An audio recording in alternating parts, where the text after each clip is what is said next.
to bring it in a little bit, right? If I can ask you to just kind of put your phones down for a little bit, for a couple minutes, I need some participation. So we're going to do an exercise. I want you to pair up with someone, right? Find a partner, a friend, a stranger, okay? So what I want you to do is you're going to count to 3. You're going to alternate. So this we're going to demonstrate, okay? Right? 1, 2, 3. 1, 2, 3. Okay? Easy enough? Let's do that for a few seconds. Ready, set, go. 1, 3, 1, 2,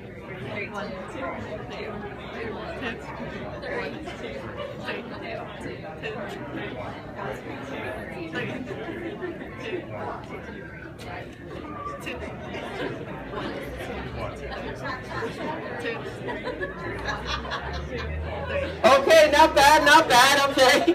Just a little struggle there, all right? But it's going to get harder. So now what we're going to do is, we're going to still alternate with the same partner, but instead we're going to replace the 1 with the clap.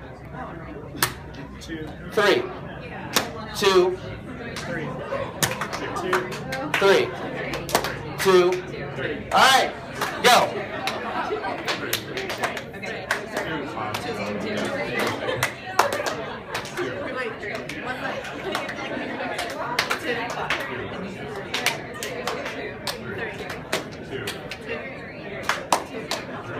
All right, that's not bad. It's improvement. Okay, it's going to get harder. Okay, so now we're going to replace the 1 with a clap, 2 with a snap, then 3. I don't think we need to demonstrate this. I think you guys got that. So clap, 1, snap, 2, and then count 3. Ready? Go.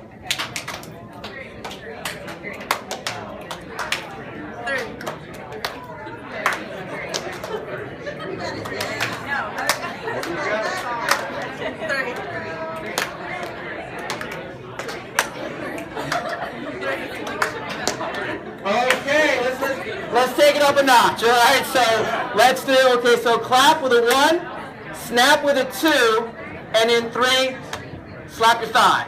Okay, there should be any counting. It should be, I should be hearing you. Okay, ready, set, go.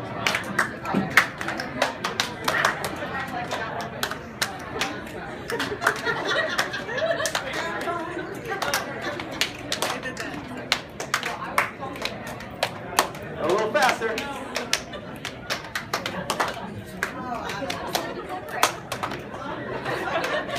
Okay, give yourself a round of applause. That was awesome, guys. All right. Okay, why do you think I did that? What was the purpose of that? Well, in fact, I'm the last guy here that's doing the presentation. I'm usually like the after lunch guy, so why do you think I did that? Put the phones down. Right? Put the phones down, exactly. Get you engaged. Make me laugh a little bit. So that was actually an improv exercise called 1, 2, 3. So we're going to talk about, and I'm not a stand-up comedian, I'm not an improv actor, I'm just someone that picked up the trade and find it very, very impactful and useful when it comes to presenting. So improv, we know it's a technique in comedy. And when we think of improv, we might think of whose line is it anyway? Right? Wayne Brady, Drew Carey, right? Or we may think of bringing someone up on stage and doing some zany things. And so, but what I've learned is improv is not about being funny. It's about connecting with others. And actually, they interviewed Amy Poehler, who's a famous actor and comedian, and they talk about what's about being funny. It's about connecting with another individual on the other side. So, how can this help me? Well, think about it. How many of you give presentations?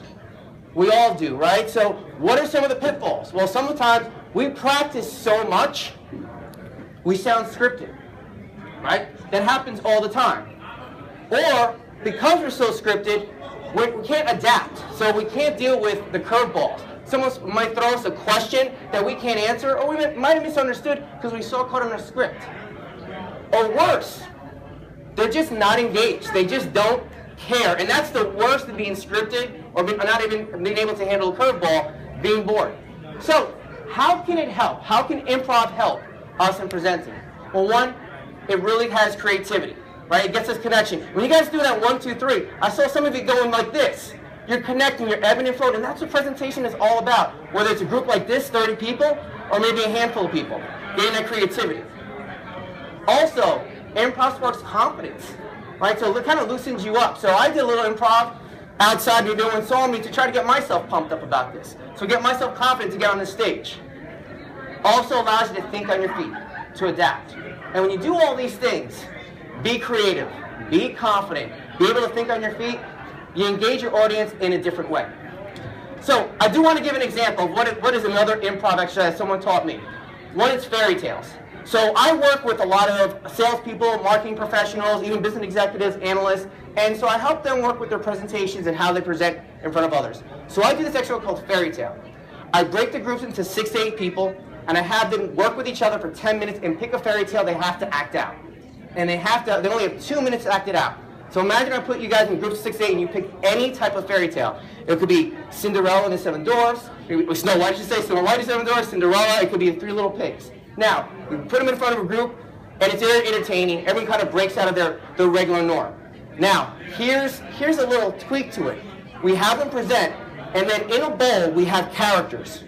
And so those characters might say, Arnold Schwarzenegger accent, French accent, or act like a teenage girl who just got Justin Bieber tickets. So they have to reenact the same fairy tale with that type of characteristic. But they have no time to prep. And I got to tell you, what we saw here is one, team collaboration. They think on their feet, and they just adapt to one another. They don't have time to even think about, okay, what would a teenage girl act when they got Justin Bieber tickets? So they act with what they know. Now, I did this with a bunch of financial advisors last year. It's a group that I've been working with about 3 years. And this is like the 7th rollout that we've done. What we usually do in this 3-day seminar is we record them doing role plays. So we look at their role plays, how to sell, how they present, how they objection handling. They went into this role play and we saw something completely different. We saw advisors that were more excited. We saw people that were more engaged. And I said, wait a minute, there's just something different. Were they more experienced? Did they have different personalities? So, what we did is we collected data on this. And so we found is that the group before, we measured on 3 different areas. Approach, how do we build rapport?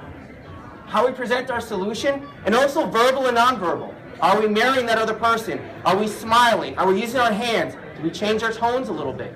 And when we looked at the scores, and if you see it in 2015, the scores were a lot higher, in a scale of 1 to 5. And so we controlled for gender, experience, and we found that the X factor was the improv. We had done this improv, and they just seemed a little bit more loosened up in presenting. Right? So, here are three takeaways. For me, again, I'm not an actor, I'm not a comedian. No one has ever accused me of being funny. So this is the 3 things that I got away from improv. One, it really enables you to build adaptability, right? Be able to think on your feet, answer questions. One, enables team collaboration, right? So that fairy tale exercise, what an awesome way to build teams and enable them to act on their feet. Also increases connection with that audience. Enables them to connect in a different way instead of sounding scripted or instead of talking at the audience, I'm talking with them. And it's great because I'm seeing you guys look at me and connecting, probably because I'm looking at all of you right now, so you probably don't want to be called out or something. So here's some rules, though, when it comes to improv. You got to be comfortable with being uncomfortable, right? I've met some skeptics when I do this, and they're kind of like, I'm not going to do this. This is very, very silly, right?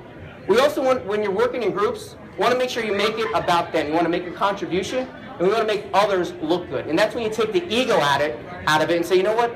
I want to make my whole team look good. I don't care if I look silly. Also, when we talk about improv, presenting is about telling a story. And like 3 of my colleagues here, they talked about telling a story. They told a phenomenal story, and I've learned a lot from the three colleagues here that presented before me. So I thank them because they all told a great story here.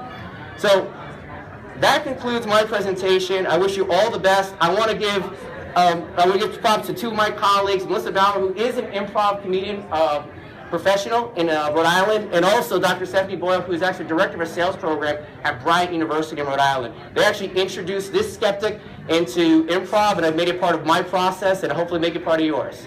Thank you, and I look forward to engaging you soon. Take care.